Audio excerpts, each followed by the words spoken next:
If you refer to, you'll see that this talk was originally supposed to be by Professor Robert Knopp, how open source helped to discover the accelerating universe. Unfortunately, he's had a personal issue that came up which made him unavailable for the convention, and instead we have Jason Scott, who has volunteered to step in and give us a substitute presentation. His topic is going to be the Wheel of Computer History. For those who aren't familiar with Jason Scott, he is the one who produced the BBS documentary. And what other documentaries have you done? Haven't you done some others? I produced the BBS documentary, and I'm working on 2 more. Oh, there you go.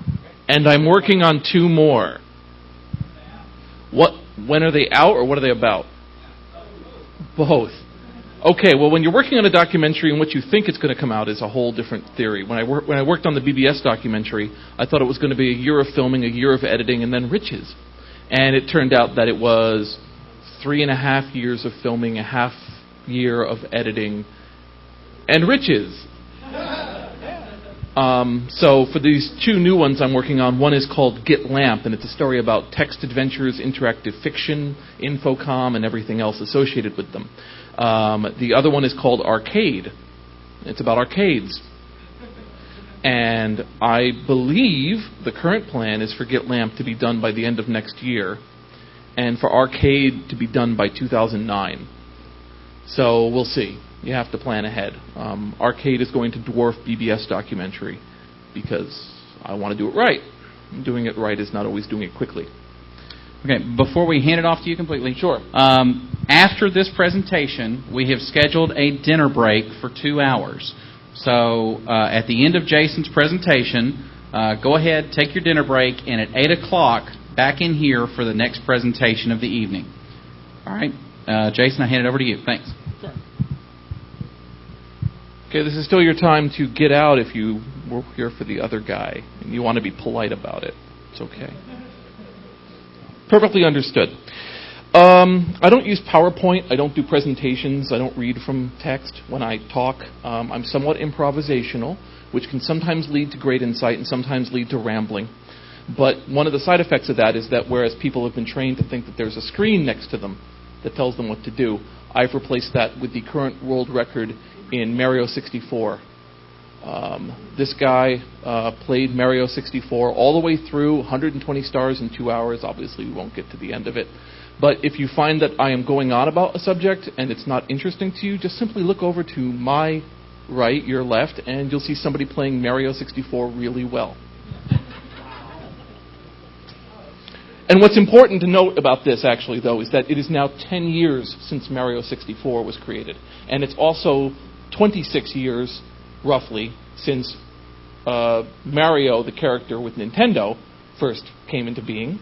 And we are well into the 106th year of Nintendo, which was created in 1899 to sell playing cards. Nintendo actually translates to leave luck to heaven. Anyway, so the name of this talk is The Wheel of Computer History, and if it wasn't on the program, that's fine. It didn't exist an hour ago. And it's got 2 pieces to it. First is an introduction to the concept of computer history as I see it, and the other part is just where I'm going to leave a little bit of it up to you, and if people want to come up and ask me to pontificate on a specific computer history subject, I'll do that. Again, my name is Jason Scott.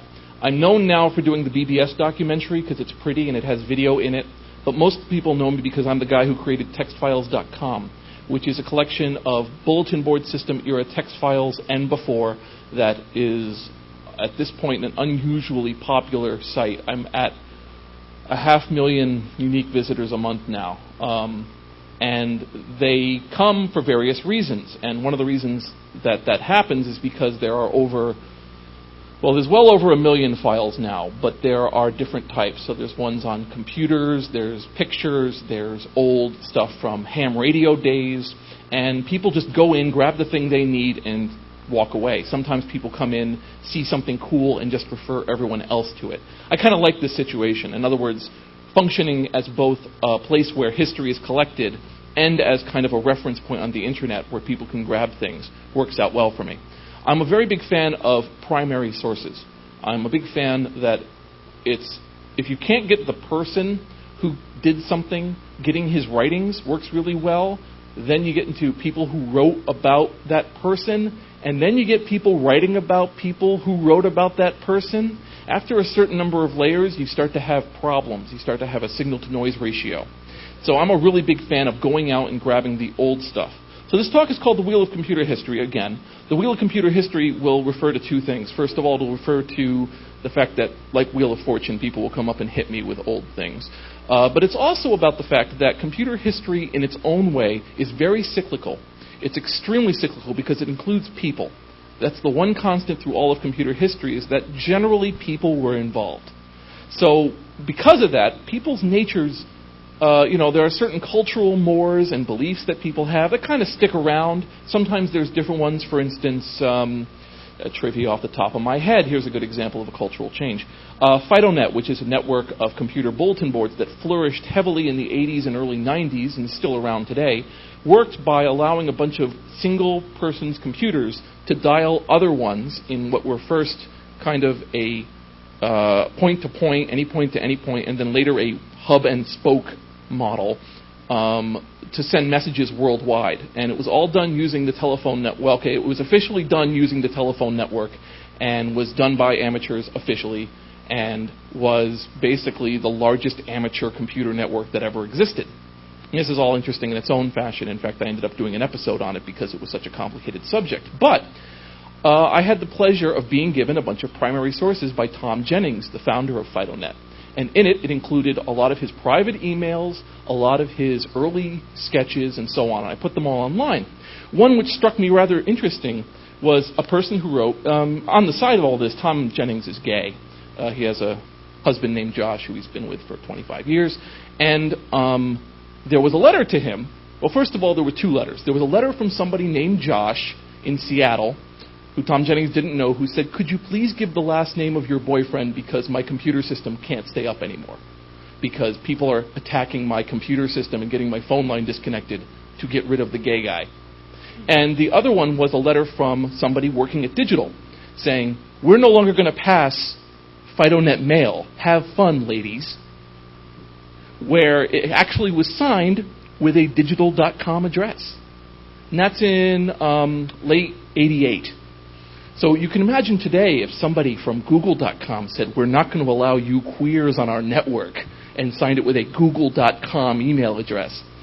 So there are cultural differences that do show up, but nowadays there are other reasons that people will say, you can't come on our network, you can't play with our game. And that we're currently seeing a lot of that with World of Warcraft right now, because World of Warcraft is kind of smashing through a whole bunch of other barriers. People are playing World of Warcraft and becoming computer addicts who weren't the type before. So one of the interesting aspects of that is that they are running into the same issues of time management, hygiene management, interaction with others, and choosing priorities that a whole generation of teenagers had to in the 1980s when they suddenly found this machine that would never shut off. Because, again, that goes back to television, because what you had initially with television as it hit the public early was that it only broadcast for certain portions of the day. So theoretically, you had time off. And then over time, the television networks go to 24 hours. Now, granted, through the 1960s and 1970s, those off hours suck. They're extremely dirged with just bad reruns or long, endless nothings, things that have now been replaced by pay-per-view commercials or so on. So there were kind of also downtimes of like, well, we're just going to play The Odd Couple 6 times and we're done for the day.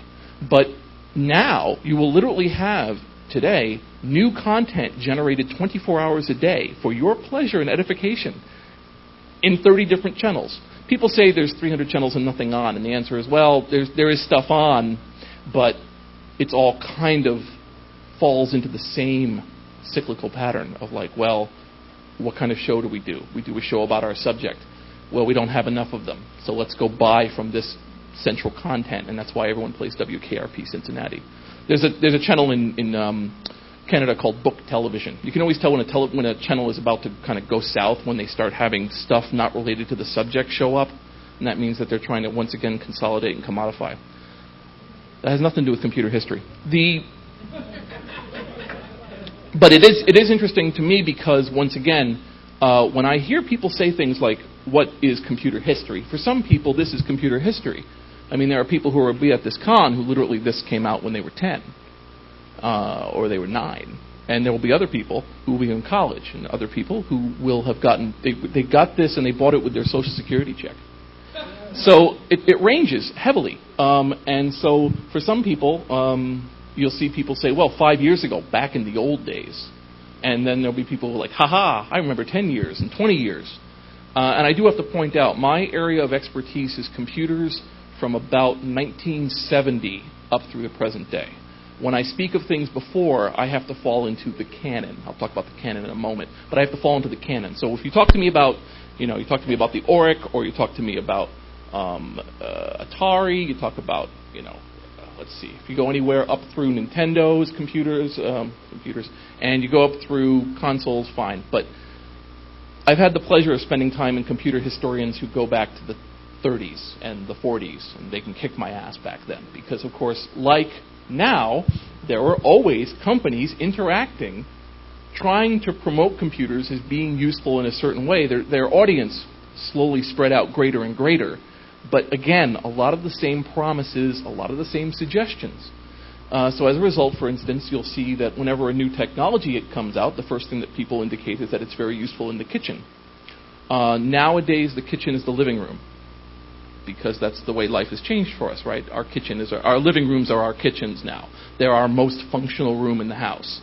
But it's the same idea. The kitchen, the hearth, the central area of your cabin is where the computer is, and so that's where you want to use this new thing we just came out with that's wireless and it's purple and it blinks and it tells everyone who you are for 4 miles around your house. So, again, that's just, in the old days, the ham radio antenna told people who you were, the guy to stay away from.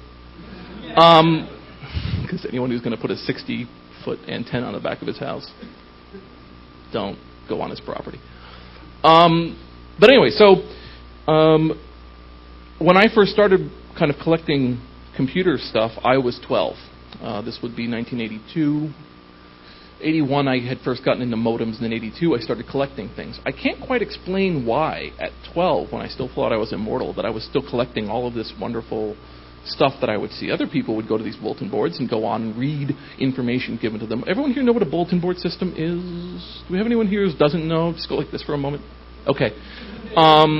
Okay, so I don't have to explain that. A computer bulletin board, at the time, being a single-user experience, could come and go very quickly, especially because they were run for fun. Not actually dissimilar to how websites are now, in terms of how quickly some will stay around forever and be considered pillars of the community, and other ones are gone the minute you find them. One disadvantage now we have is that we're getting such a critical mass of people who can actually hit a site that it's possible now with organization to destroy one upon its popularity. It used to be that cycle was, wow, more people are calling, and now I can't get on that bulletin board system. That cycle now can take literally 4 minutes, where enough people are told that there's a picture of a guy who's setting something on fire, and within 4 minutes, that's it. It's over. And one of the things that has changed over time is the increase in speed for what used to take a long time.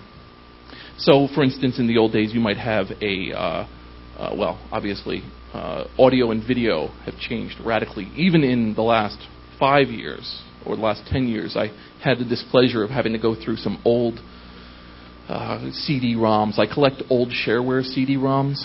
Even though they're scumbags, I collected them because they unwittingly became collectors and archivists of a certain time. So they may have sat around and gone to bulletin board systems and downloaded every public domain file they could and then sold it back to you for $39.95. But on the other hand, they were sometimes the only ones doing that to such a great degree. So people now send me these shovelware CDs, and I put them up on cd.textfiles.com, which has 1,210,000 of them. And one of the things that happens is that I end up using my own archives as my reference material. You see a lot of situations when people talk about computer history to go, oh, this is the way it was. And that's a very problematic position to take, and I try not to do that anymore, because what ends up happening is it ends up being either the way you perceived it was, or the way you were told how someone else perceived it was. And anybody who spends time with the primary sources will find, well, no, the story is a little more complicated than that. There's a lot of what I call the shadow second man. Often when you have a situation where you're like, this guy did this, the answer is yes, him and his 4 buddies. To my great discovery, the original text adventure was created by Will Crowther and later by Don Woods, who took the original and made modifications. There's actually some contention as to what month it came out, enough that Will Crowther doesn't know. But in interviewing Don Woods and spending time at his house, I found out the names of 3 other people who helped him program it. And not just, hey, it's broken, fix it, but literally like, hey, I added thief code today. Hey, I added the description today. There are actually 3 collaborators who have never been listed anywhere, who apparently are fine with it because they're all live, but now I'm going to go do my best to find these guys. I wouldn't have found that out anywhere in any text. I could only find that out by speaking with Don Woods, who is in his 60s, who therefore will not be around as long as ostensibly I am. So if he's not contacted and spoken to and recorded and talked to, pieces of information kind of flitter away, and then it becomes Crowther and Woods, and then boom. I love you too. Oh, hey, he wants you. So, in 100-meter crawl, anyway, so the point when I say that is that when you look on things online, I have been spending a lot of time these days discussing online sources of information, because what I am finding more and more is what I'm starting to call the gray goulash of information. It's not so much elitism, it's just a recognition that people are more and more disinterested in primary sources in computer stuff. They'll have what they call their pet wrong facts, that people will take pleasure in saying, well, you're wrong, Sega wasn't a Japanese company. It was a company founded by an American in Japan.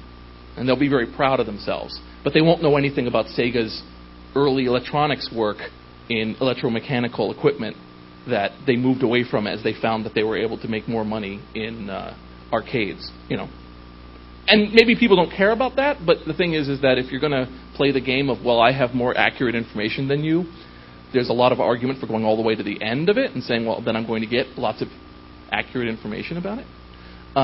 So that's why I mostly focus these days on primary source collection, grabbing old booklets, old documents, things people wrote, and to go back to what I said about canon, I rarely do that, by the way. If I say I'm going to get back to something, that's a lie.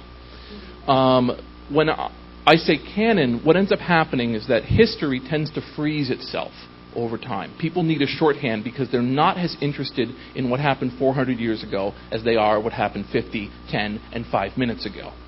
If you see a car accident outside, it matters to you very much who hit who. Within 10 years, all that matters is that there was a car accident and a guy died. Within 50 years, it's barely interesting, except for that's where they built the new Jiffy Mart.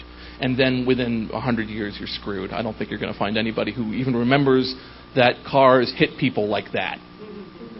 So, it's one of those things where there's just a perspective. And what ends up happening is that there's almost a wheel of fortune to that. It's whoever got the most noise. For instance, a common misperception is that Captain Crunch discovered the Captain Crunch whistle, which is just not true. John Draper knew people who had made this discovery. It's just that John Draper is the one who was the most willing to talk to the press, specifically a reporter from Ramparts magazine, which was a short-lived pseudo-anarchist. Actually, it had kind of it's one of those magazines which kind of changes its focus over time, so that at one point it was kind of, free information, but previously it was more like, here's the happenings in our town. Anyway, they did a report by Ron Rosenbaum called Secrets of the Little Blue Box, which still gets passed around, which mentions Captain Crunch quite prominently, and the reason why is because Joe Ingressia didn't want to talk to him, the Midnight Skulker didn't want to talk to him, but Captain Crunch was willing to. This made Captain Crunch a target. This is part of why he ended up getting arrested a few times, and why he holds some of the fame that he does now. He's a very brilliant man, but he did not discover this whistle. But even to this day, I will read articles by reporters and articles by people and messages where they'll go, when Captain Crunch discovered the Crunch whistle. So, does that matter? To some extent. When people like Dr. Holt work on their computer history, they have to work off of previous sources. One of the most common ways that that's done is that's using books. And, of course, since people don't like to have books written about what they are, defining them, sometimes these books are kind of written in a vacuum. So there's a particularly horrible book out, which I have not had the chance to truly trash, called Confessions of Teenage Hackers. It is horrible. I consider it 1 degree above child exploitation. He essentially speaks to a bunch of children, barely children, has them define their lives as heroes, and then gives them incredible superpowers, describing how they work. And I started to do research on, well, did this really happen? And it was like, wow, this one's not accurate, now I'm bored.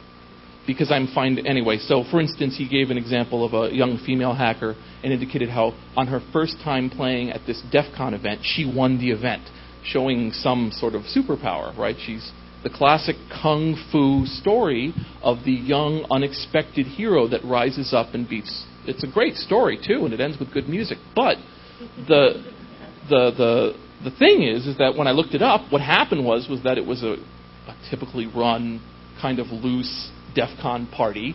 At the end, there were no winners, and they did a hands over the head, who wins this? And she won.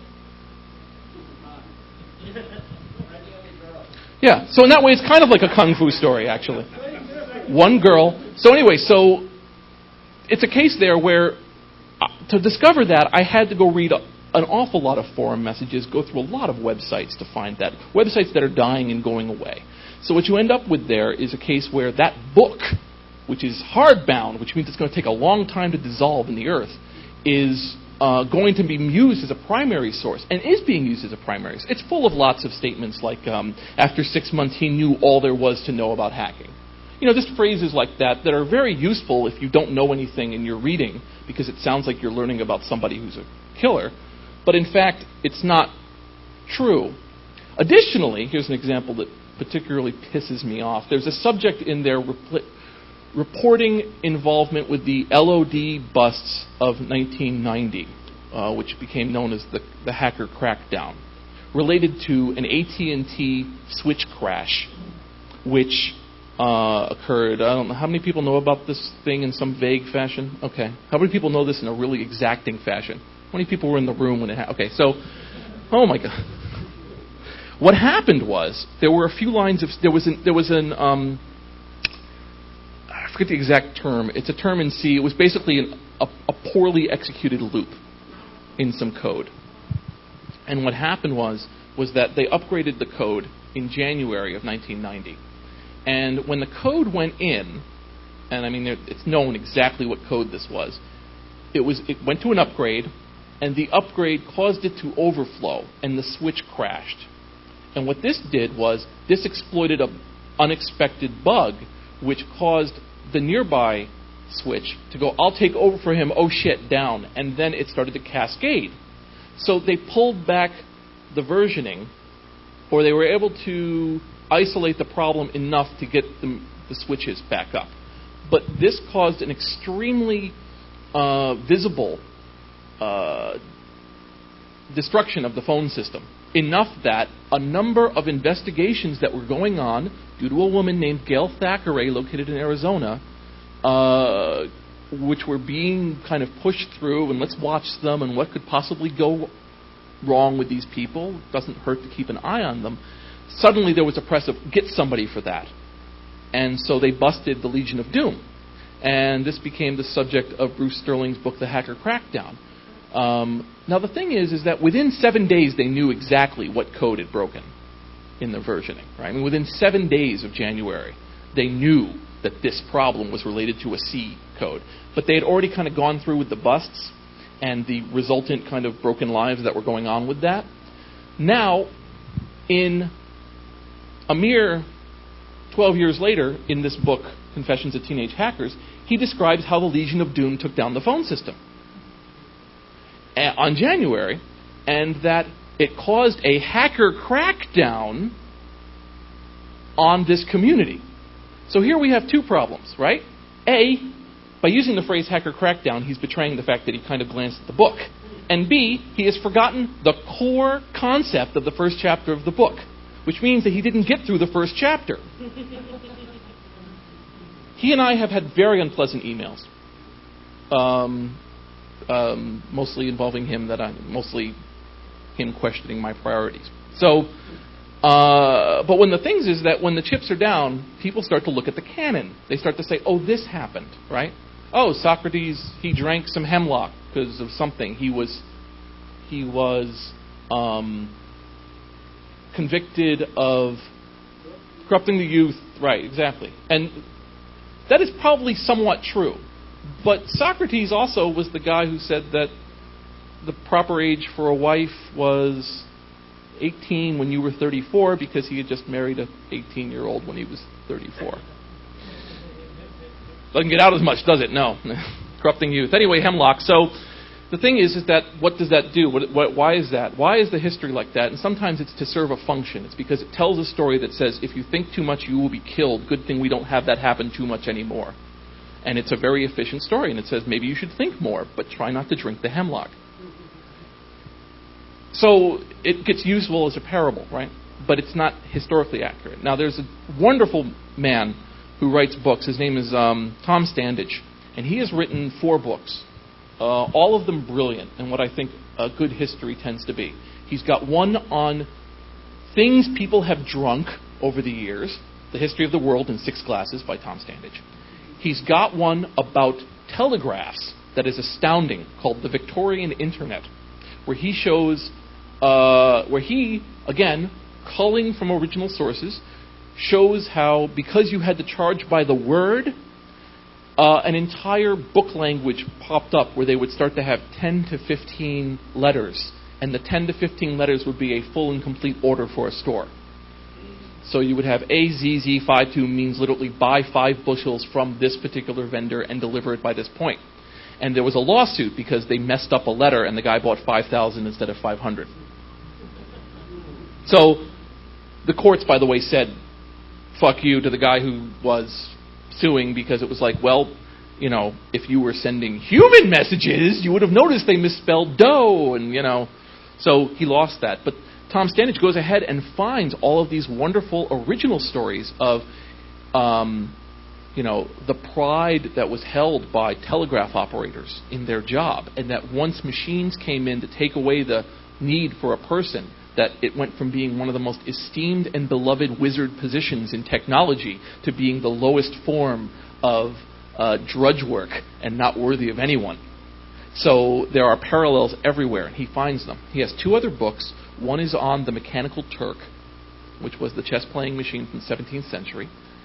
And there's a book on Neptune and the story of Neptune.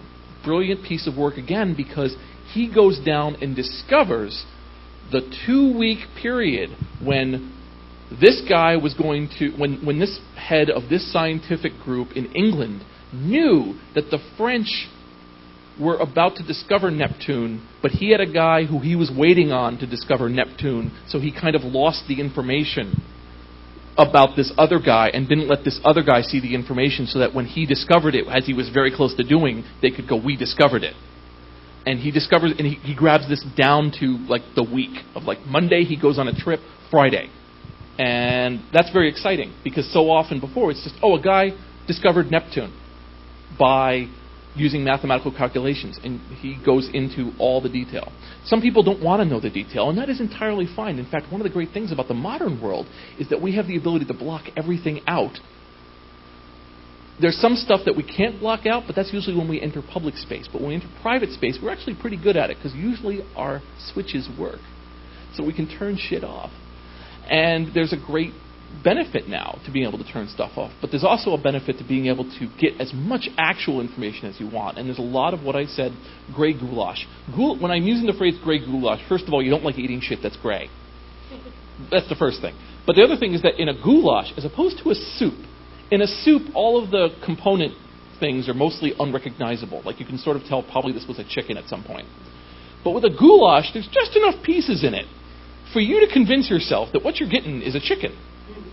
Because there's big huge hunks of chicken.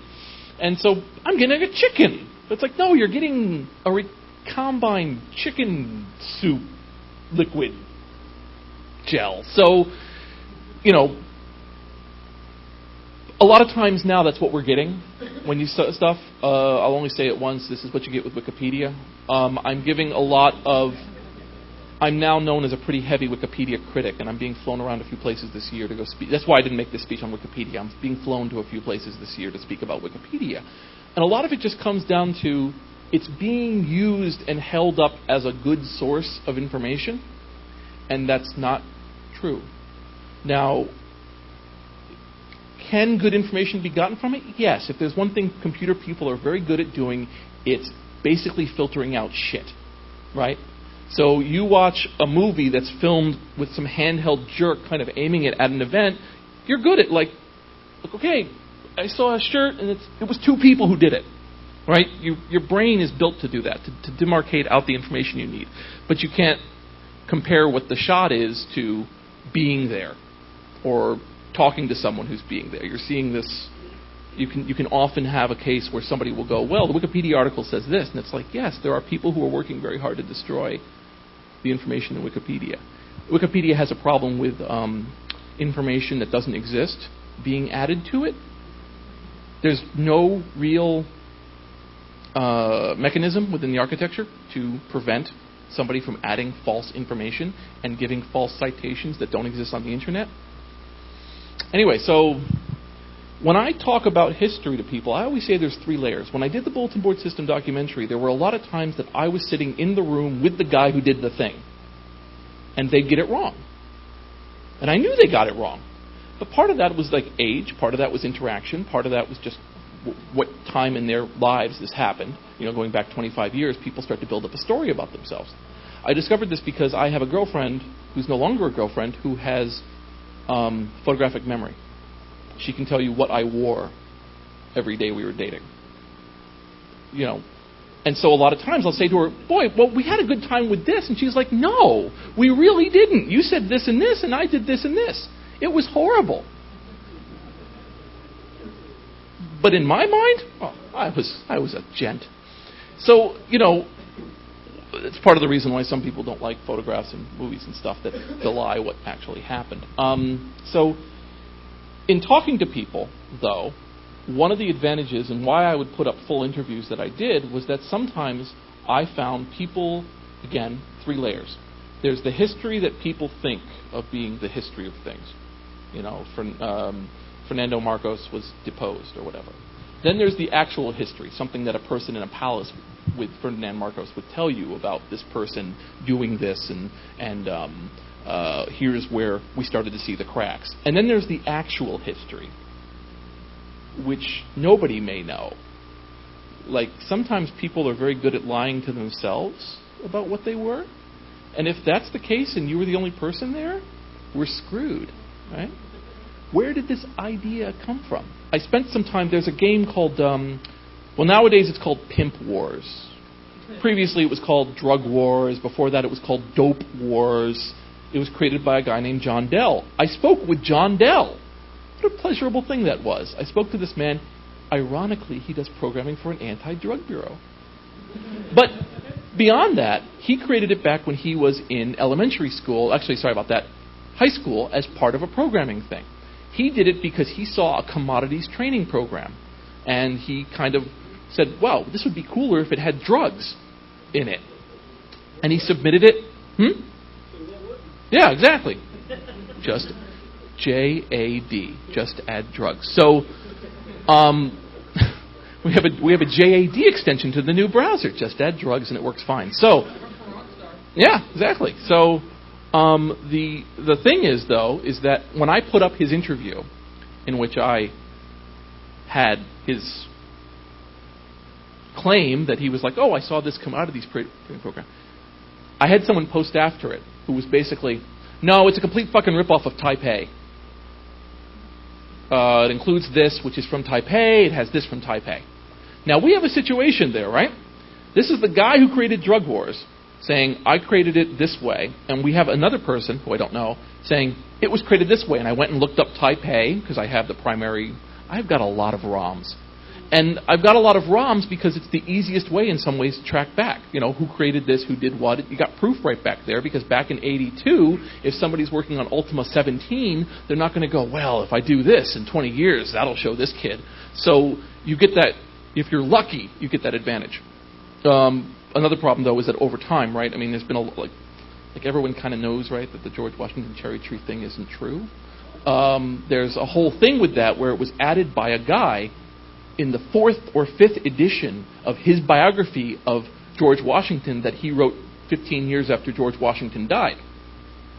So the book sales were kind of flagging, and then he added a few stories. And a quote that is attributed to him is, "There's a lot of money in the bones of old George." And it's true. So that story now is told. I was told it by my teacher, my idiot teacher. I can recall a number of my teachers telling me things that I just know aren't true. But the thing is, the teacher works on a very high-level thing of, let's try to make these kids not drool on themselves within a week or two of leaving my classroom. So they have a very set, sometimes, and a part of that, of course, is just because, when you have 30 kids, you've got such a spectrum, you can't focus on, you've got to kind of, nobody died! So, anyway, getting back to drug wars and dope wars, when you look up Type A, the answer is yes. Type A seems somewhat very similar, actually, to drug wars. And so what might have happened, and I speculated this, was that the commodities trading program ripped off Type A because at the time, which is now forgotten, stealing game ideas was completely kosher and very lucrative. There was Pac-Man, there was Puck-Man, there was Dot-Man, there was whatever. Fucking great. Look at that. It runs. What a fascinating thing. It actually functions on a box. And the fact that somebody wrote something for your TI 99 was a great thing. And so the fact that it's a Pac-Man game reflex, who cares? It runs. What a great thing. Nowadays, they're starting to sue for, yes, fine. Back in mid-80s when Atari was really fuckers and really owned by Warner's, they sued Odyssey for somebody because they licensed Pac-Man and there was a much better one called Casey Munchkin, and they sued Casey Munchkin because they said they stole our idea. But that didn't always work. So in the time that Type A and Drug Wars, it would be totally kosher to take this kind of basic gaming system and kind of screw around with it, and so that a young John Dell would see this new program that kind of ripped it off and say, I can convert this for my game program. He tells me he gave the floppy disks to 2 people in California in 1982. Never put it on a bulletin board, never gave it to anyone else, doesn't have it himself. And now there are literally thousands of copies of it, now, 20 years later. So it's interesting how some things live and some things die in that way. All right, so just to conclude my introduction, although I've been told I have not too much time left. So what I'm saying is that I think that there is an incredible benefit in computer history, and to expand what that definition is, that sometimes there are cases where people use computer history as a justification for current actions. Of course we can do this. They did it. Now we get to do it. And that usually tends to be a rather clever remixing of, what do they say now? Mashing up of an original idea. So that they're saying, well, in the old days, the Founding Fathers did this. And it's like, yes, but the Founding Fathers smelled like perfume, and there was no hygiene, and people couldn't, it was a multi-day process to get milk from somebody nearby. And, there's lots of other contingencies that kind of modify this original idea. And if you decontextualize it, if you remove it, in the National Archives is the original blood-stained program that Abraham Lincoln was holding when he got shot. It's in a bag if you want to go visit it. Useful to have, I guess. You want to know what it's... It's clone him, exactly. You never know. Might tell you something. It might tell you something about that now. You might be able to pull something from that blood that tells you something else about Lincoln that you did not know about a disease he had, something that was, or the fact that he was a woman. Anyway, this is just a new theory of mine. Abraham Lincoln was a woman. That's a pretty good one. That's a pretty good, excellent general theory to have. You just say, well, I've got some groundbreaking news. What? Yeah, look at it. Abraham Lincoln, once known as Honest Babe. The Abraham Lincoln you never knew.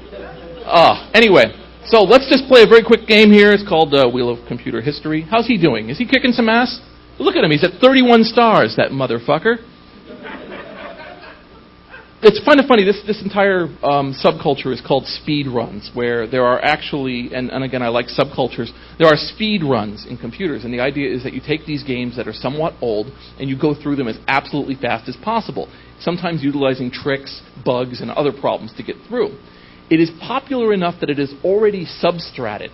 And that's always a sign that something's too big when you start having substrated. Oh, he's a kernel hacker. No, he's a device driver kernel hacker. Anyway, so in this, there's what's called tool-assisted speed runs, and there's regular speed runs. He is playing a regular speed run. He is simply playing like a motherfucker as fast as he can. But tool-assisted means that they would play at half speed, would utilize save points, would use an emulator, so that they could play at like there is no missed move, no unusual anything. And some people consider that cheating. Other people go, that's a work of art. I mean, when you watch a Mario bounce between 100 enemies in the Super Mario Bros. 3 example, where he actually bounces on 100 bullets, getting a new play, getting a one-up each time. It's a work of art, regardless of how it was created. It's beautiful. So one can argue. So anyway, so as you can see, everything is cyclical, right? Everything is cyclical. Anyway, so if anybody has a subject they think they want me to talk about for a minute or two, I will gladly take any requests about that. One of the side effects of my spending way too much time with textfiles.com and an awful lot of other things is that I end up learning a lot of trivial bullshit. And it has no place in any talk whatsoever. Hit me up with your question. Real quick, do you know anything about the shift between calling it cybernetics and calling it computing?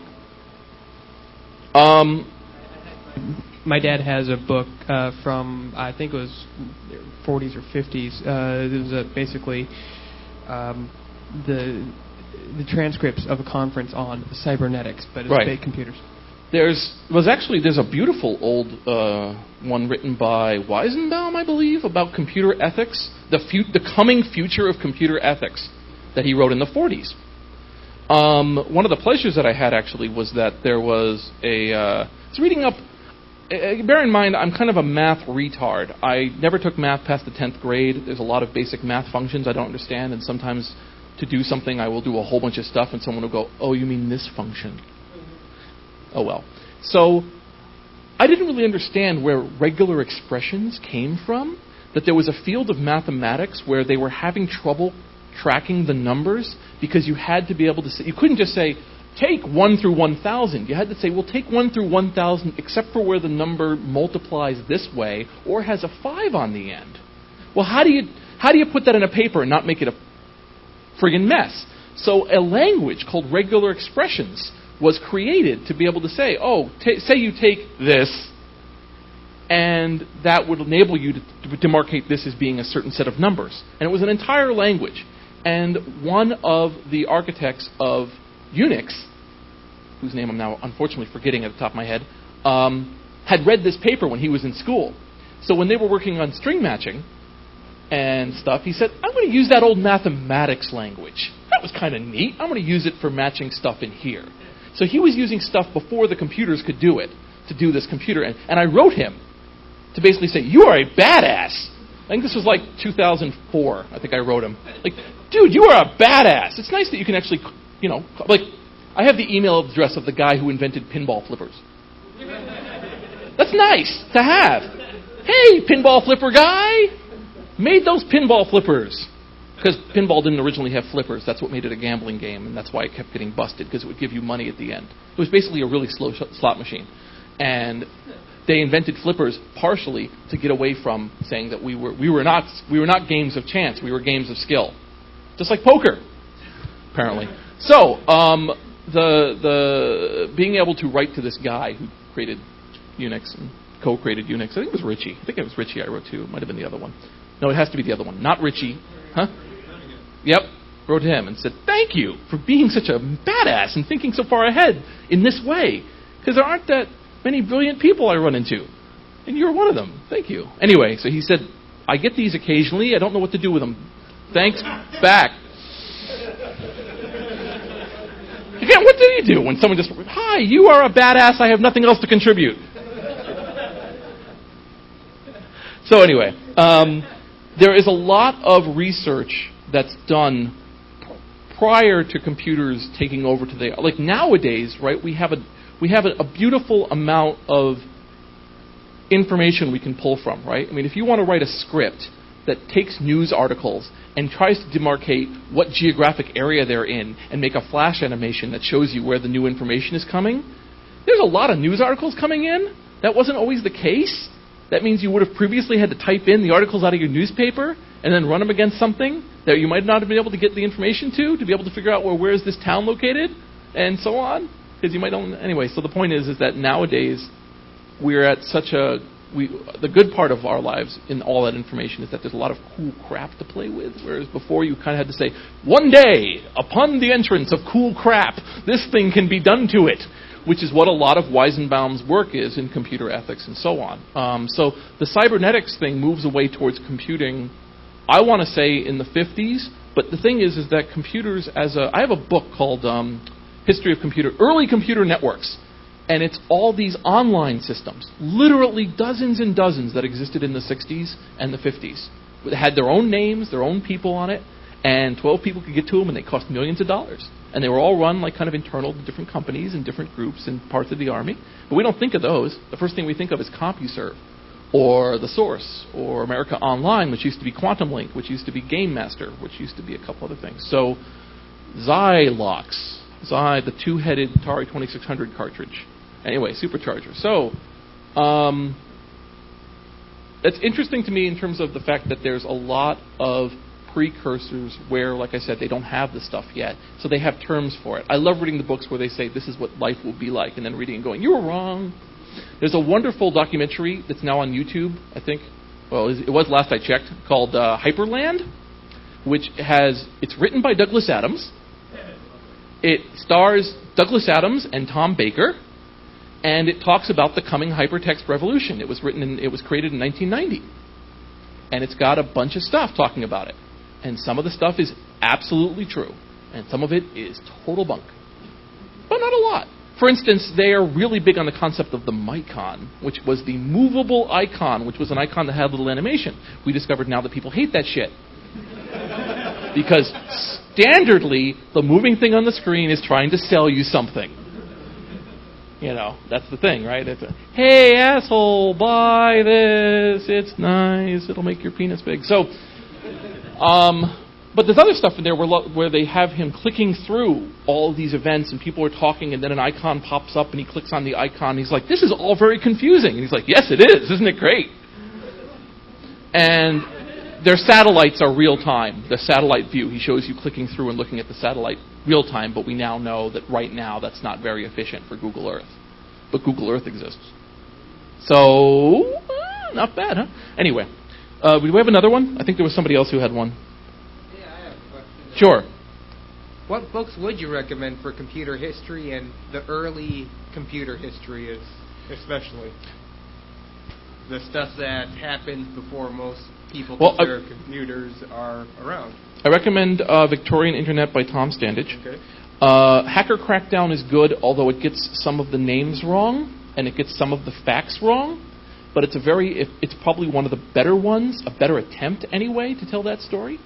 A lot of times I'm more concerned with books that are crap because they end up becoming part of the canon.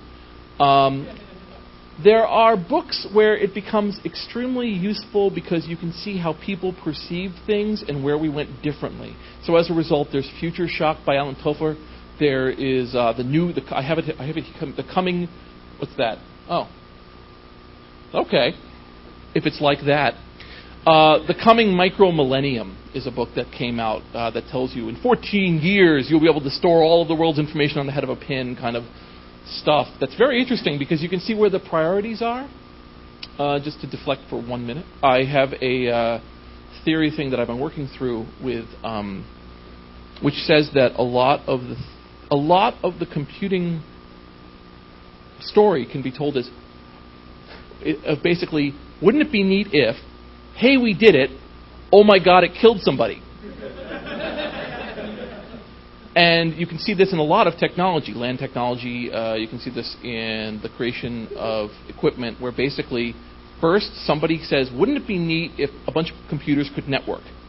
Then they do it. Then one of the computers on the network goes rogue and takes all the others down. So, for instance, a good example is Doom, right? Doom. There's a game called Snipes, which precludes Doom by many, many years. But let's go with Doom, because that's the one most people know, because that one, with Snipes at least, people were somewhat normal, but they had to be in the same room as you. But after Doom and Quake, where people didn't have to be in the same room as you, removing that one piece of human interaction. I mean, because if you're an asshole, the guy can come over and hit you with a soda can. But without that immediate response of shame, you end up with a bit more sociopathic approach. So what ends up happening is that in Quake, there is the brilliance and the work that John Carmack does to provide the minimal amount of information that can go across the wire to be able to have everyone have a shared experience. He knocks it down to a few bytes so it can say, this is where everyone's located, here's where the guns are. But that entire model falls apart when one of them is a blistering asshole, because he can take the described experience, which is giving him hints he shouldn't have, and he can change his client so that he has an unbelievable advantage over the others. Fine, a game of Quake, good. Everyone else's skins are pure white, so now you can see them in the dark, so you play a little better, you're a jerk. But that's also the problem that we have with DNS. And that is also the problem with Ted Nelson's Xanadu project from the 1960s, which is not a prelude to hypertext. Vannevar Bush did hypertext, but he did a version of hypertext, and he wanted two-way links. And he wanted ownership of items. So here's how that would work. You would have a sentence that you wrote that was really fucking brilliant. One from my college. Life is a series of great disappointments punctuated by periods of great depression. So, say I made that phrase on a page. In Ted Nelson's world, you would be able to actually copy that, my statement, and you could drop it into your document. And if somebody clicked on that or did the motion to it, it would tell you that it was made by me, where it came from, and how to find me. That is to say, all pieces of information would have... That sounds fucking great!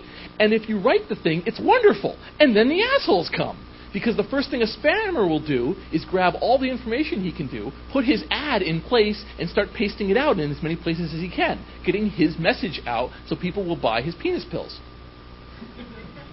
And you can guarantee that Ted Nelson didn't sit around in the early days going, oh, what about the penis pill issue? The coming penis pill revolution. And the thing is that then what happens is that there's a scrambling period beyond the, oh, gee, this stuff works great, to, oh, God, what do we do now? We had no idea it explodes, but so many people are putting money in it, we're going to make it work anyway. Right? That's basically the problem with SSL.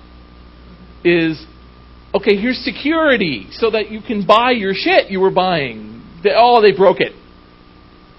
We think this is better. We promise we'll refund your money. You end up having to scramble to come up with solutions because you liked it so much and now the crack is in and you can't do anything about it because the money crack is coming.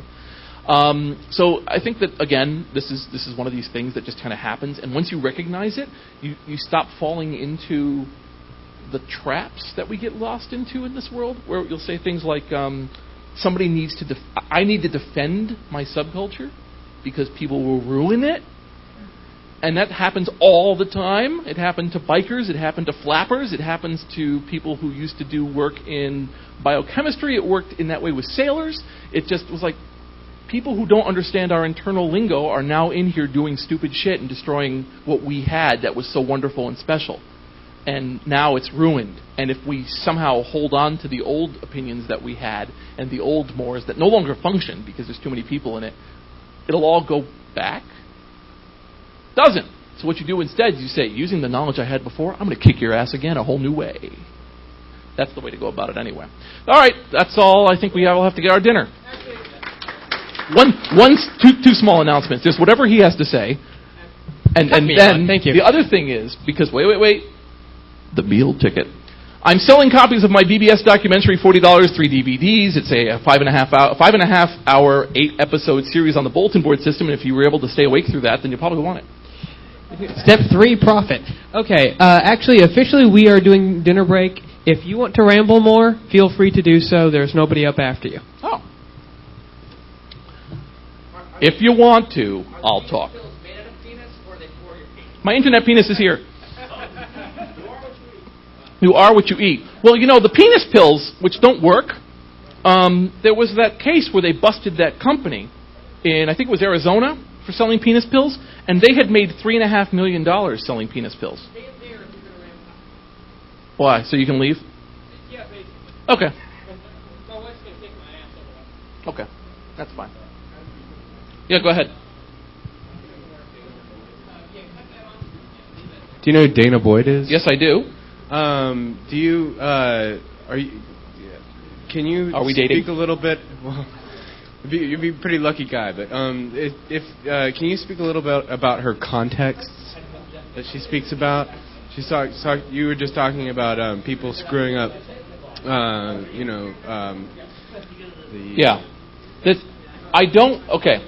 I would not pretend to be an expert on what Dana Boyd has to say about communities, although she does have a lot of truck and a lot of coin coming in discussing communities and the problems. There's actually a much better, I'm sure she would appreciate me saying that, there was a somewhat better article written about community.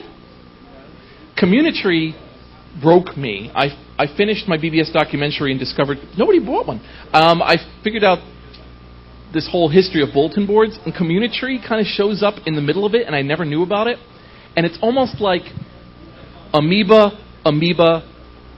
semi-auto truck, amoeba. It's an extremely advanced Apple II-based conferencing system that shows up 5 months after the first BBS and then died within a year. And the reason it died was because there was a local high school that had access to modems, and they pwned it. They pwned it so hard. They logged in, they were assholes, they couldn't figure out who they were, they couldn't track, where the calls were coming from, so they didn't know if this next one was going to be a jerk, and eventually they just pulled the plug. And so this lady at a pagan conference came out with this talk about this early community, about how this online community fell over on its ass because of all the... Anyway, so it's a very prescient discussion about community. There's another one, and he and I actually have different opinions. The one who wrote...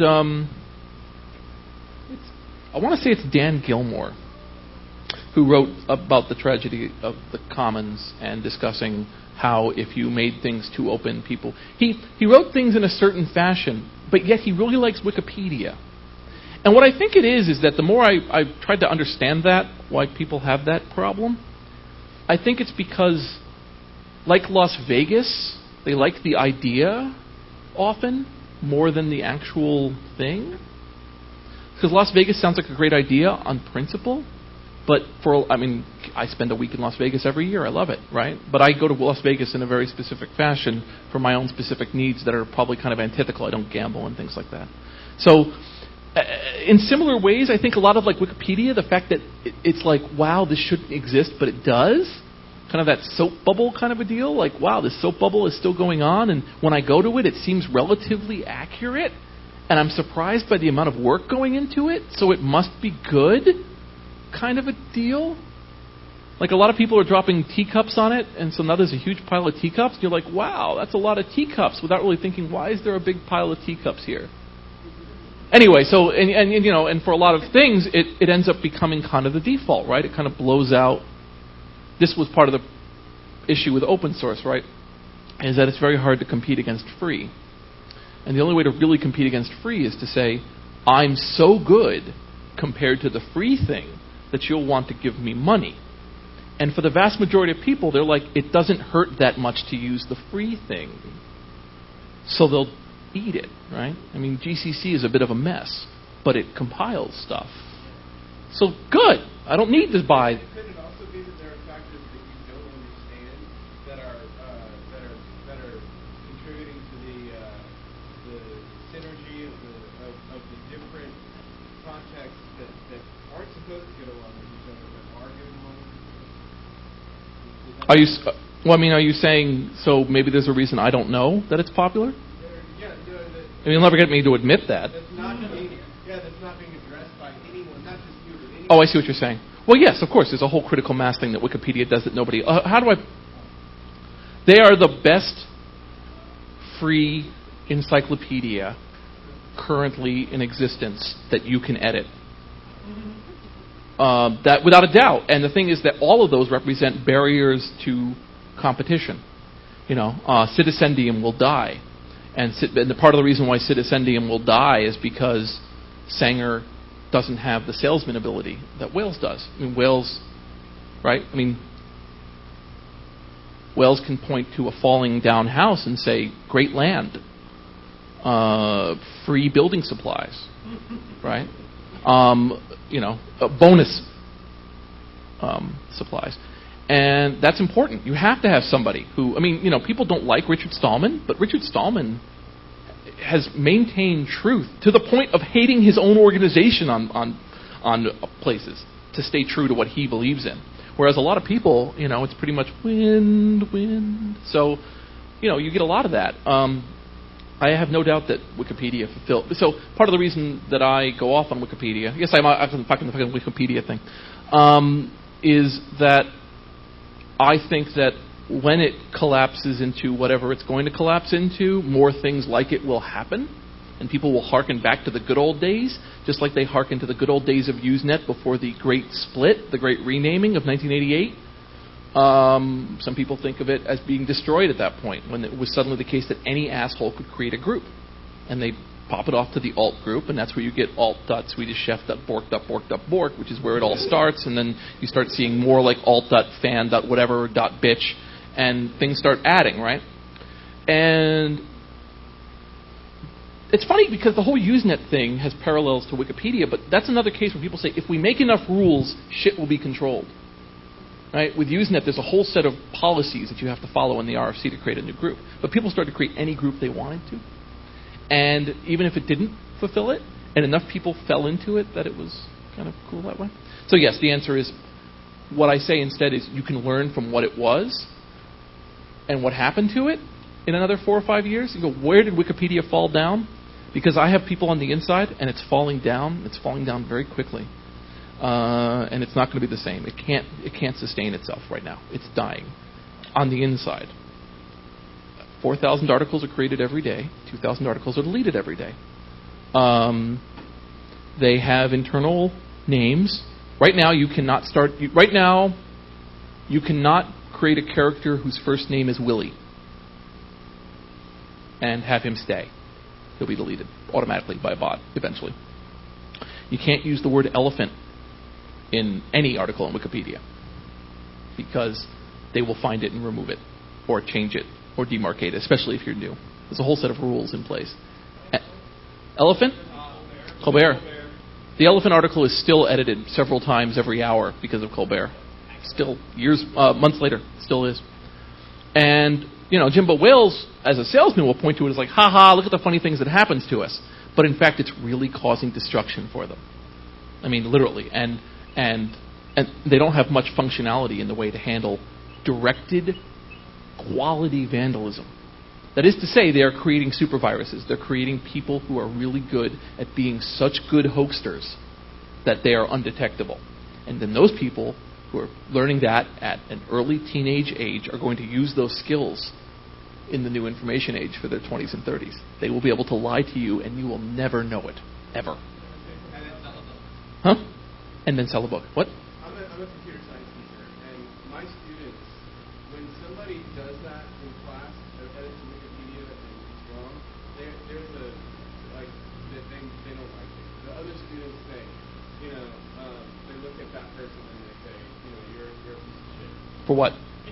For putting false, saying they themselves invented, yeah. the periodic table. Yeah, but this is hardly the environment to try to find people who disagree entirely with aspects of antisocial behavior, because it encourages it, right? You've got a place where we have no problem bathing the entire place in rays that allow you to communicate to the internet from anywhere in the building. There is no requirement to be in a location anymore. And we like that. We're like, this is a fascinating... In fact, maybe we can do it from our car. Maybe we can drive by, stop, interact with the con from our car, and leave. Because some people want to do that.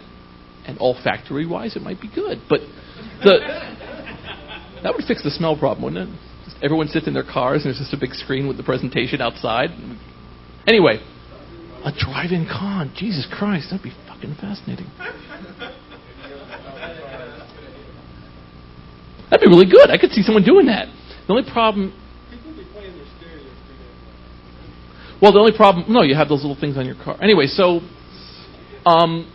the only problem with that's a problem, is modifying the projector to be able to handle, like, to be able to get the line of sight with because most 4K projectors even have the lumens issue outside. Anyway,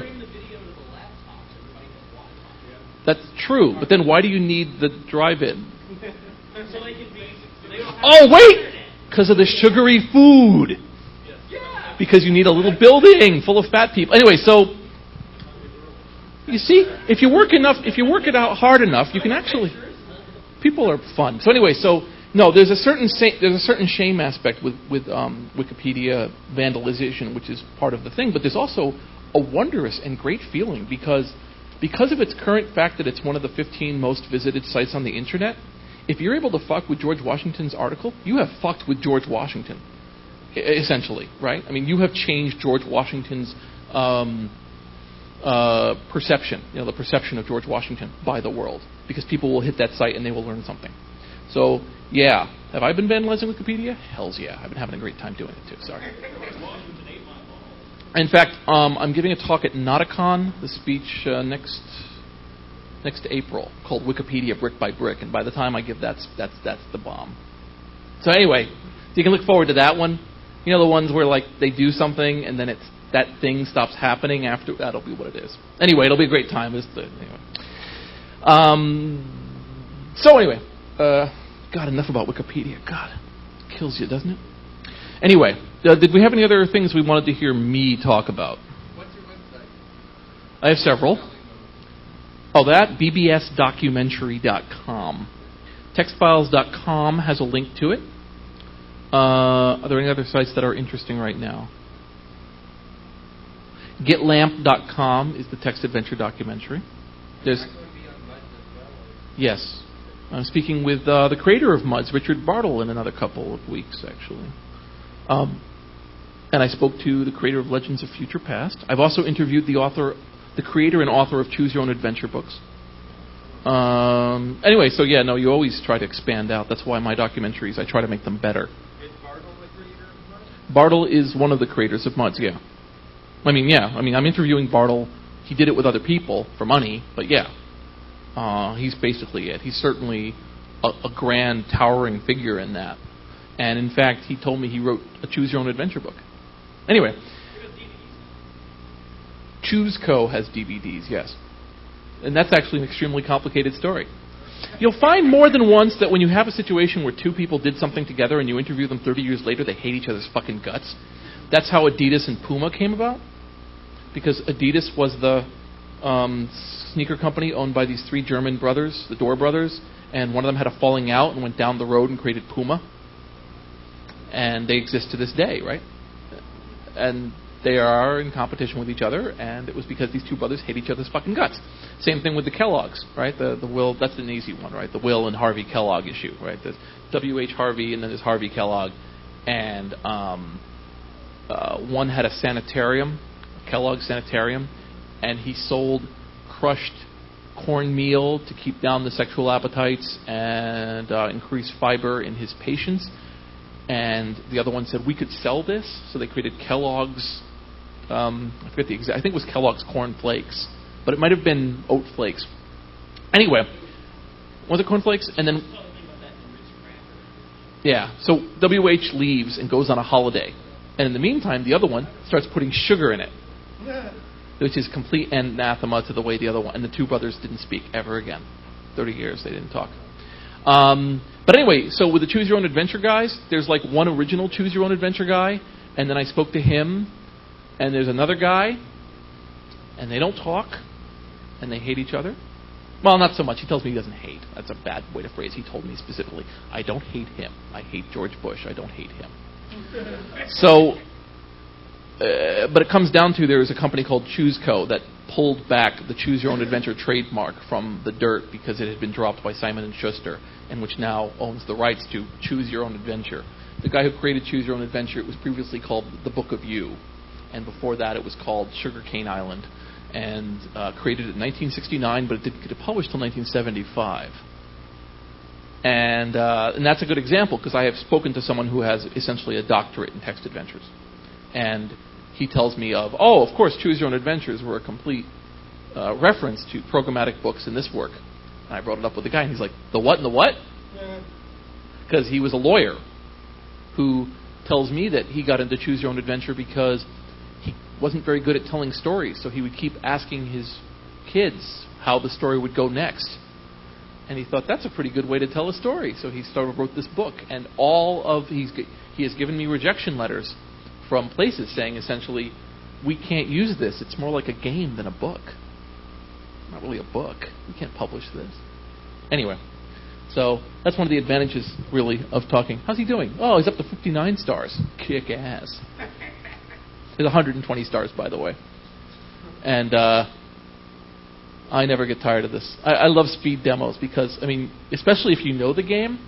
And I remember playing some of these where I'm trying to carefully make my way around an area, and you'll watch this asshole just jump into the ether, hit the exact thing, and fall down. Nothing. And it's like, how many times did you play the goddamn game to get that way? Right here. See that? That's illegal. You can't do that. Nobody. You're supposed to go through this whole process to get up to that level. Not that guy. He knows if you jump, do a flip, and kick, it fucks with the engine enough that at the top of the hit, if you kick, you actually increase by 5% how high you jump. And this breaks all the level design. This is the kind of crap that I think a lot of game designers could really enjoy using, because it's kind of a case of where, even though it breaks it, it's kind of fun that it can break it. And that becomes part of the exploration of the game, is the fact that you can kind of screw with it enough that you can do that. Problem comes when it's a multiplayer game and one guy knows this technique and the others don't. And that's what rocket jumping did to Quake.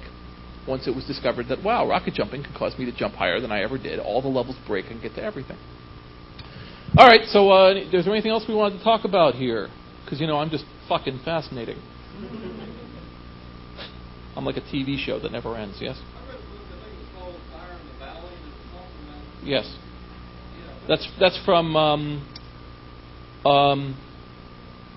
folklore.org? Okay, wait, which one? There's two. There's a scrapbook of thoughts given by people who interacted with Apple. And then there's one which I don't know as well, which is kind of a biography of Silicon Valley. Is that what that one is? Don't know it as well. I simply don't. I don't want to pretend I do. There are enough stories. The problem with a lot of those stories, for me personally, is that they're usually written within the context of sales. In other words, it's as if salesmen wrote them. So they tend to consider success and failure based on how many you sold, as opposed to the pure discovery. So if you have 4 guys and they all came up with the ideas, but this guy came up with an idea that probably won't be popular for another 30 years, but these 2 made millions, the story will always focus on the 2 that made millions, instead of the historian realizing maybe you want to get the other guy who's going to die because in 30 years we're going to realize he already came up with it. They discovered that there was a computer created by a German guy in the late 30s that is the first computer, like the first electromechanical or whatever computer of its type, like the first, like it's basically the computer, right? But he created it in his apartment in Germany during World War II, and nobody wanted it. And so 50 years later, this was discovered, and like, oh shit, he invented everything. And so he got kind of a retroactive Hall of Fame, whatever kind of a thing. His family got it, And it's a case of like, wow, dude, there's that great kid in Alaska or Seattle who created that breeder reactor in his house. I love that kid. And when one of my favorite quotes from him, he was like, I think I've actually taken 10 years off my life, but that's not bad. I can live with that. Just because he's slowly importing as much radioactive material as he can to build his breeder reactor. You go, kid. Totally cognizant that he's fucked himself up in the name of doing something neat. I can appreciate that from a distance.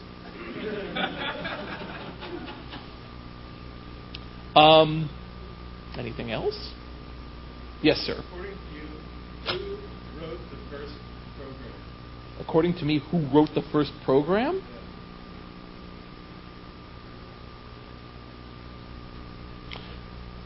For hardcore electromechanical, I want to say the player piano guys of the late 1800s. 1832, Beta, Byron, Wilson. Oh, yeah. No. Just to be an asshole, you asked me what my opinion was? Yeah. And yes. See, that's what I call the game of firsts. If you look at anything, right, you can find a thing that is sort of like it before it and go, well, it was the first, but what about this? We had fun with this with text. Who are the first text artists? And we're finding cuneiform that's written in the shape of birds, where it's like, oh, okay, well, you're the, But the thing is, to me, the better question is, why do you think that, teacher? You go, well, so why do you think that wrong thing? Because then you can piece holes in his critical thinking instead of his trivia knowledge. Anyway, so with the reason I choose player piano people is because they had several things going on. They had an audience, which meant that the efforts of their work was immediately put out for sale, right? Such that they could, less important to me that it was for sale than it meant that other people working in the same industry had to respond to it. The response of your programmatic work was instantaneous. That is to say, you ran your stuff through the player piano. You could do your compile, and you could see what the response was. So techniques rose up that before were theoretical. That's why. But there are programmatic-like things going back well before Lovelace. Well before that, where you would have notches put into irrigation systems so that they would flow different ways on different times, right? If you want to play that game. So someone had to sit there and program the irrigation system so that it would go in different places when they switched the switch and do this and make sure that all the water ran a certain place. But that dude, he drank very little soda. And he had no startup. But his audience was different, right? They didn't have an automatic... You didn't have somebody who was going around issuing his irrigation skills. Most of them were organic and usually created within each particular community with only a little bit of cross-pollination. Oh, no, without any doubt, the game of firsts drives me nuts. It's actually what the first 25 minutes of the first episode on here is basically, yeah, there was other shit. Shut up. Because there are bulletin board system-like things that exist before the bulletin board system. And Ward Christensen is quite happy, the creator of the BBS, to say this. He's like, I took a modem and put it on a phone line and had it get picked up by a computer. But that's all I did. I didn't come up with any of those, right? I just put all these functional things together.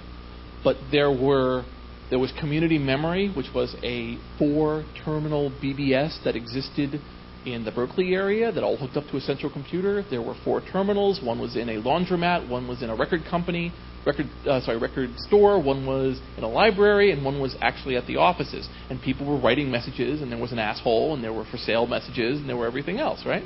This is 1972. All created by a guy whose name I'm now forgetting. He did other great work. Community Memory was another company that was a group whose job was basically, we want to bring all this amazing technology to the people. Very good Berkeley approach. That's circa 72. Well, before that, there's Plato, which comes out in 1960, which was a network system that was being used by college students that enabled them to have lots of... they had a board on it that was meant to be used for administrative announcements and quickly turned into a bulletin board where people could leave messages for each other. And there was a game on it called Oubliette, which was basically a first-person shooter, where one of the people who played it was a guy named Silas Warner, who goes off and creates Castle Wolfenstein, which is where they get the idea to do Return to Castle Wolfenstein, or Castle Wolfenstein by the Doom guys, who then go on to create Doom. So, great. And there was the system for leaving messages, which was called Plato Notes, and one of the people who worked on it was Ray Ozzie, who goes on to create Lotus Notes. Right? You can go play and that's what I mean. This is the kind of fun game you can play going back with this stuff. So before Plato, there's a whole bunch of people who are creating messages using remote teletype or using ham radio. Certainly with telegraph, you had the ability of relay stations where basically when a message came in, a machine caught it and then would send out the message to 4 other locations at the same time, taking the dots and turning them out this way, and also printing something locally. So there was a way to do an entire network this way. So Those guys had lots of out-of-band messages they sent each other. Greetings, news of birthdays, and people would get the message and leave it stored until the time came that they wanted to push it out at the end of the day to the next group of people, right? That's a bulletin board system.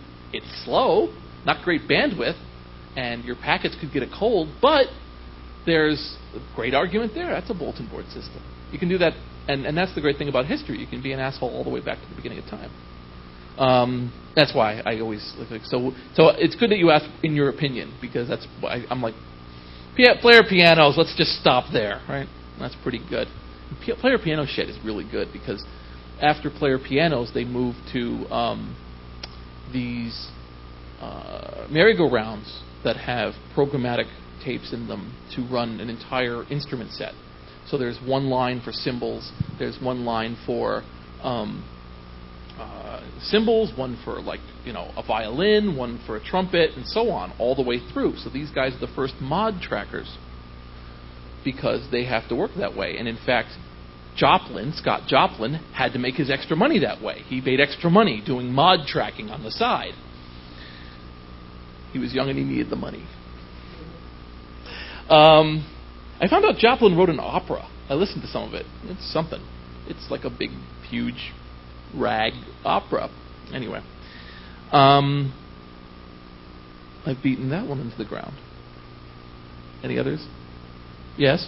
You mentioned rocket jumping in Quake as something the game designers didn't think of when they were designing the game. I'm sure they didn't think of it. But I'm sure their immediate response was...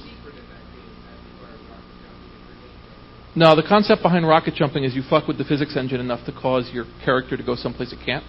The idea being that as you run, you have to... Because of the way the physics engine works, is that you jump and you fire a rocket and the explosion sends your jump even higher.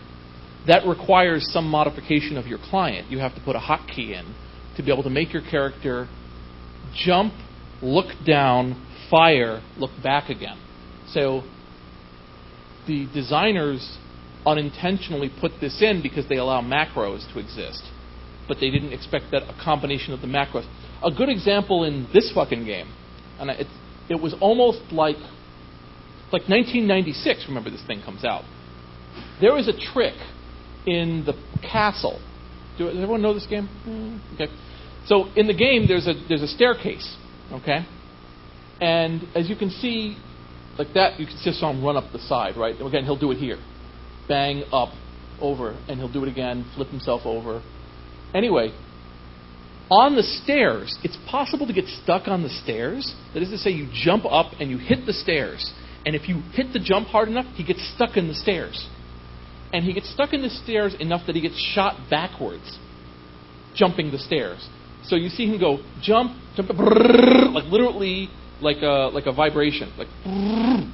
Well, at the end of this game, there was an unclimbable staircase where if you run up, it keeps creating the staircase. And you give up and you have to go back down again until you get enough stars. But these guys, they turn around, and by hitting this thing, they climb the unclimbable staircase and can complete this game in 16 stars. By the fact that there's another bug where if you grab a bunny that pops around, walk up to a door and keep grabbing the bunny, you will fall through the door because the programming is checking on the bunny more than the door. And you will be on the other side of the door that you're only supposed to get at 60 stars.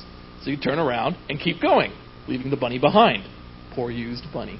So by doing that and combining it with this other trick, you can actually beat this game in 16. There's no way these guys knew that was going to happen. Like, they put in a wide variety of really good programming, but they can't expect that. And I have the full expectation that the Quake jumping, the rocket jumping in Quake was not a design.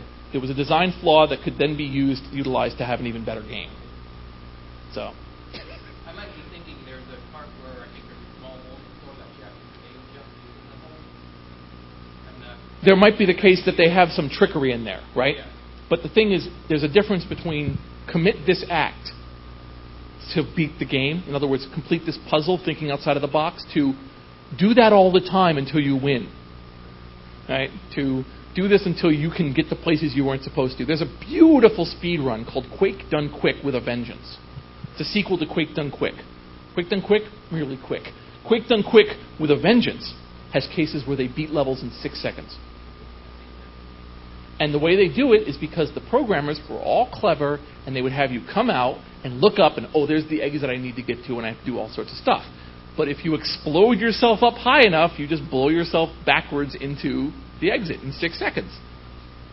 So it's a wondrous thing to watch. It's very fast. In 20 minutes, they solved Quake. And it's a pure case of outside programming.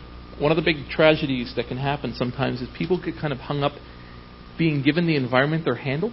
And by that I mean that, like, we're seeing this more and more, especially now with things like the PS3 and the Xbox, which are great experiments in central control of programming ability, so that there are things where they'll fill up a chip full of goo to stop you from touching the chip, and they will have the chip constantly checking itself with another chip to try to stop you from fucking with the chip. And so people screw with that, and that's fine, but ultimately what they're doing is they're playing the rules of the game by Microsoft standards. In other words, saying, I'm going to make this chip do this thing, but it's like, why do I even need to be touching that chip? Why am I using this set of chips? Why aren't I using another set of chips? In other words, like, there's great accomplishments that's done, but it's all done like, I made this blender run faster, as opposed to I built a blender. And you're going to find more and more kids are not building blenders, and more kids aren't realizing why we ever built blenders in the first place, because now we have meta blenders. And so when I see things like that, it's like these kids are really brilliant, so they made this game run faster. Ultimately, they were able to do that. And I guess part of that, it's not laziness. It's not lack of skills. It's just not being directed that it's out there. You know, it's like, you've hacked chicken cutlets. You ever kill a chicken? A lot of kids are hacking chicken cutlets. A lot of kids haven't hacked the chicken. Anyway, so that's my pontificating. Hello, Rick. Good to have you here. It's good to have you here. I heard that hacker cons are full of just fat assholes with goatees just going off whatever shit they want to talk about for 2 hours. Yeah, exactly. It's like getting a shot, except you don't get better afterwards. It's not even for your health. Anybody else have any other subjects of me or crap? No? I've killed you all. Thank you very much for all your time here. And if there's anything else you want to talk about, I'll be at the con all weekend. I don't have any other pressing appointments unless somebody drops out again and they put me up here again. Actually, I think Decius wants the next one. So, all right. Well, thank you very much.